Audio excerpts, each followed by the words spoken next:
Hello everyone and welcome to another video here on the Cycling Dane Extra channel if you're listening on the Cycling Dane podcast. And today we're doing a bit of a mini preview, if you will, and this will be of the first monument, Milan San Remo. And here to discuss all things Tadej Pogacar and Milan San Remo is Patrick Blake of Outdo Cycling. And I mean, Patrick, we did the recap of Strade Bianche. We saw the ridiculous performance by Tadej Pogacar, how he got up from that crash and went up to Tom Pidcock and then dropped Tom Pidcock. You said it was a bit sportsmanship from Tom Pidcock. Yeah, Pidcock said that as well, but he also said what you also said, that he didn't want to ride all that way. But I mean, Tadej Pogacar in 2025 world champion, doesn't seem like the curse of the rainbow jersey is phasing him at all. No, even the curse which tries to crash him out of a race doesn't seem to be strong enough to deny him anyway. So I don't really know what can beat him. But Pogacar is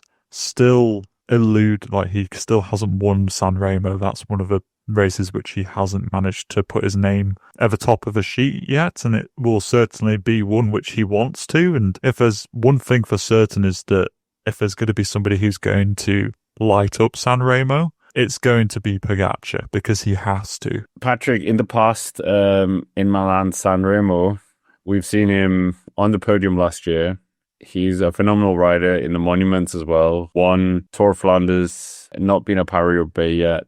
Lombardia has a 100% record, and Liège-Bastogne-Liège he's also won. Yeah, how do you see his past performances in Milan San Remo going back in history? Well, he's competed in it 4 times before, and his lowest result is 12th, so he's got a pretty good batting average. Like you say, he was 3rd last year, 4th the year before that, and 5th the year before that. He didn't compete in 2021, so he's clearly very consistent in this race. But yeah, the win still eludes him, even though it's not through a lack of trying, let's put it that way. But his performances are very good. He's always an animator in the race, but he just seems to not be able to get the win. It depends whether he could change that this year with, a different sort of team composition, or I don't really know exactly, but he's got a good history in this race, so he's going to be a favourite for this, no doubt. What do you think went wrong for him last year? Because, best results.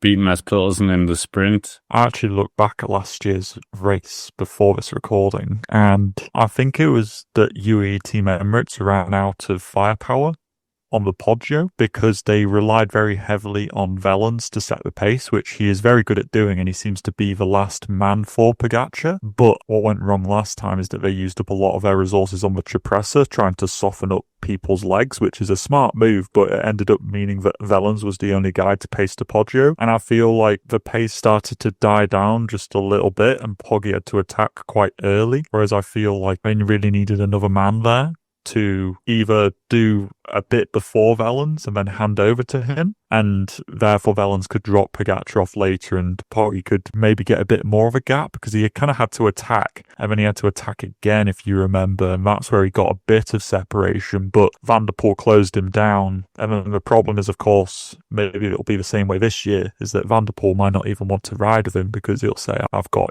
X, Y and Z behind who I feel like we're just going to go with instead. So Milano San Remo seems to go through phases of how the race is won, and maybe we're entering into a slightly new phase. But going back to your question, yes, in summary, I think UAE Team Emirates generally just run out of firepower, so I feel like maybe they could try and rectify that this year. I mean, Mathieu Van der Poel, he's the other rider with 3 monument victories in, he's tried Liège-Bastogne-Liège, finished on the podium there. That's kind of his bogey, and Lombardia has the Milan San Remo, arguably the hardest one to win, because it's so, as you said, kind of, you don't know what's going to happen. But I mean, in terms of Pogacar, so now we know this one didn't work. The team kind of ran out of power, as you said. Couldn't outsprint Michael Matthews and Jasper Philipsen. Okay, yeah, he's a GC rider. He shouldn't even be in that sprint, really. But how does Tadej Pogacar, if you're the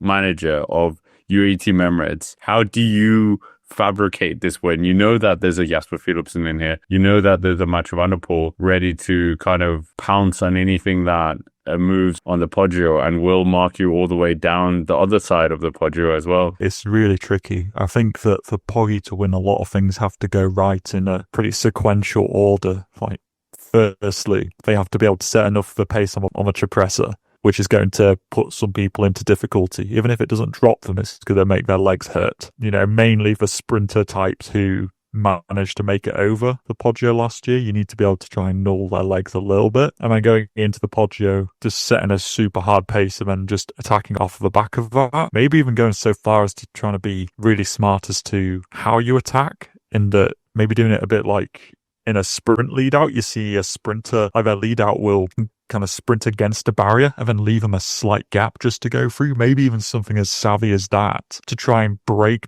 people off of the wheel, get them out of the toe of Pogacar. Because if there's somebody like Van der Poel or whoever on the wheel, if Vellens can kind of squeeze him a little bit, which might be a little bit of like, a dirty move to some people, but if the gap is small, it's going to make it hard for people to follow Pogacar through. So maybe if even did something as clever as that, which is going to be very difficult to do when you're going full gas up the Poggio anyway, having the mental headspace to even consider doing something as clever as that. Poggi did well last year. Like he managed to get a gap, but then he got closed down pretty quickly within like 2 turns on the descent of the Poggio. So I think his descending is also going to have to be a little bit faster, because a lot of the favourites alongside Poggi, I'd say, are generally slightly better bike handlers than he is, and I think he's going to need a bigger gap to hold him off on the descent, because when you got the likes of, like you say, Van der Poel, just is one name, he will probably be able to descend down the Poggio at least 5 seconds faster than Poggi would, I would say. So therefore Pogacar needs like 10 seconds over top of the Poggio. So there's kind of like a few things which really need to go right, I think, for Pogacar to win this race. I mean, so are we completely taking out of the realm of possibility to do a Tadej Pogacar World Championships Strade Bianche, attack from 100 kilometers out, have Miguel Biel in the morning breakaway, he drops back, paces him to the suppressor, and then he can keep it all the way? Whoa, I mean, imagine if that happened, that would be an absolute genius move. It's not out of the question. Like, imagine if UAE did put somebody in the break. I would really put the cat amongst the pigeons, but part of me also thinks that Alpecin wouldn't. Like, there's a lot of flat ground where the likes of Alpecin or Lidl Trek or whoever it may be would see what's going on and close that down. I don't think a UAE rider would be allowed him a break. And even if Poggi did attack from long, I'd just think that he'd blow himself up trying to do that, because he'd just get hunted down by domestiques of other big teams. So I feel like that's almost a bit of a waste as well. He's just got to really nail this Poggio. Like, they've got to treat it as like a sprint lead out, like actually getting it down to like the fine, like launching him at a specific point, absolutely nailing it. Like, yeah, you got to treat this Poggio as a sprint lead out, basically. Yeah, I think you're quite right with that. But I mean, getting very close. If they could have just gotten rid of Jasper Philipsen and Matthews, I mean, Matthews is very hard to get rid of. But yeah, but we might as well. We alluded to it a bit. What's his biggest threats in terms of 2025? We talked about Jasper Philipsen. Well, he hasn't looked. He won kind of Brussels-Kern. Mathieu Van der Poel won La Semaine. So maybe they could do like a decoy and be like, oh, it's Mathieu Van der Poel this year. And Milan has talked about this race as well. Mads Pedersen desperately wants to win this race, but didn't look that fast in Paris-Nice compared to some of the other sprinters. Yeah, I agree with you that his biggest threat comes from the duo of Alpecin de Koenig, Philipsen and Van der Poel, and the Lidl Trek duo of Pedersen and Milan. And dare I even say Stuyven could be in there as well. Because even if Poggi got off of the descent of a Poggio with a gap, that means that you've still got Van der Poel, Stuyven and maybe even Pedersen working to bring him back. So it's not even that if Pogacar gets a gap on the Poggio, it's not a certainty that that's automatically a win if he's solo, because he might still get hunted down off of the descent or on the descent and on the flat bit into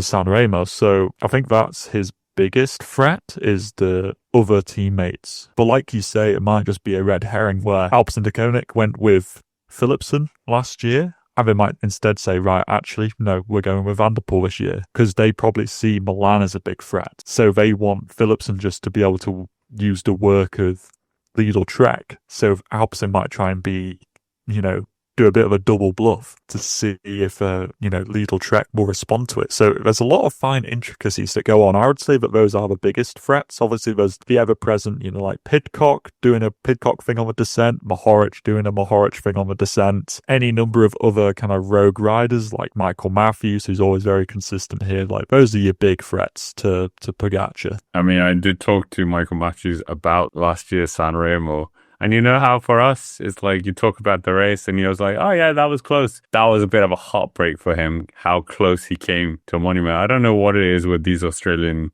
sprinters, but they've not got good luck in Milan San Remo. But I mean, we might as well tease it just a bit. This isn't a Milan San Remo preview completely. Paris, Patrick. I saw management were getting a bit uneasy from UAE about that question now, especially after that crash in Strade Bianche. But there is no defense in Paris, so and I'm not sure if there's any Tom Pidcock, so.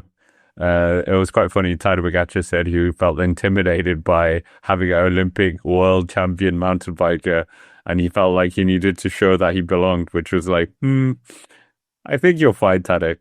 But Patrick, would this deter you? People are like, there's so many murmurs about this. He wants to do it. You don't want him to do it. I think he'll probably do it because he's done a recon of it, which means that he's at least. Like, why would you do a recon if you weren't going to do it? It's not the nicest area in that part of the Truhen-Arenberg. Yeah, exactly. Like, nobody's going there because they want a nice leisurely ride out to go through the Arenberg. He's doing it because he's interested. And okay, yeah, he has a crash in Strade, but it's a different race under different circumstances to Paris-Roubaix. There's always the threat of crashing in any race. If that were the case, Pogacar wouldn't do any racing. Like, UAE Team Emirates and their management were just throwing up a smoke screen, so none of us really know what's going on. But I bet he'll probably do it. Don't you think? Why would he have done a recon? He's been talking about it for a while. He's got loads of one-day racing going on. Like, he's not doing the Giro or anything. Like, he may as well just tag it on. Even if he doesn't get the result he wants from it, it's still going to be a good experience if he wants to do it in the future. So, like, you may as well just throw it in there. Yes, there's the risk of crashing, but you just have to take that on the chin. That's kind of that's the NDA you sign at the start of any race. That's what they actually do when they sign on to the board at the start. It's like, you are signing away your collarbone here. Please sign. That you might lose it in this race, but, it's just a matter of fact. Okay. What do you think, though?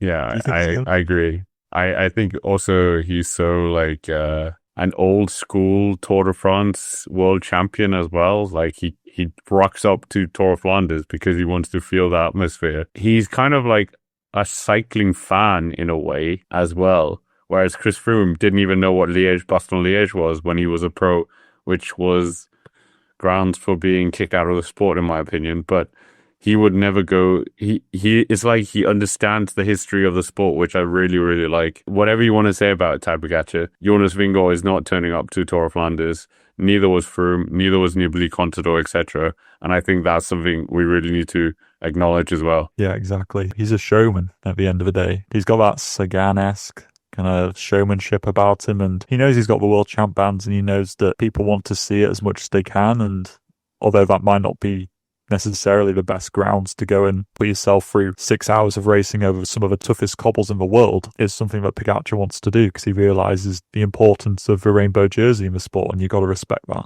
Well, finishing up, yes or no, does he win Milan San Remo? No. Yes or no, does he win Paris-Roubaix? No. Sad times.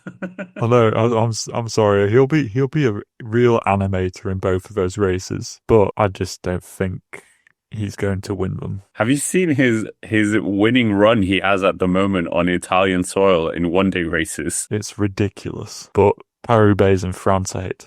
Yeah. I meant to elaborate, Raymond. It's like the one race that he's, easiest one to finish, hardest one to win. So true. is San Remo. But anyways, with that, that's basically it for this short mini preview of Milan San Remo and Paris-Roubaix. Make sure to hit the like button, subscribe to the channel as well, and why not let us know down below what you think of Tadej Pogacar and Milan San Remo. Do you think he's going to win? And of course, check out Patrick's own channel, I'll Do Cycling, and the podcast available on Spotify. Until next time, thank you for watching, and we will see you then.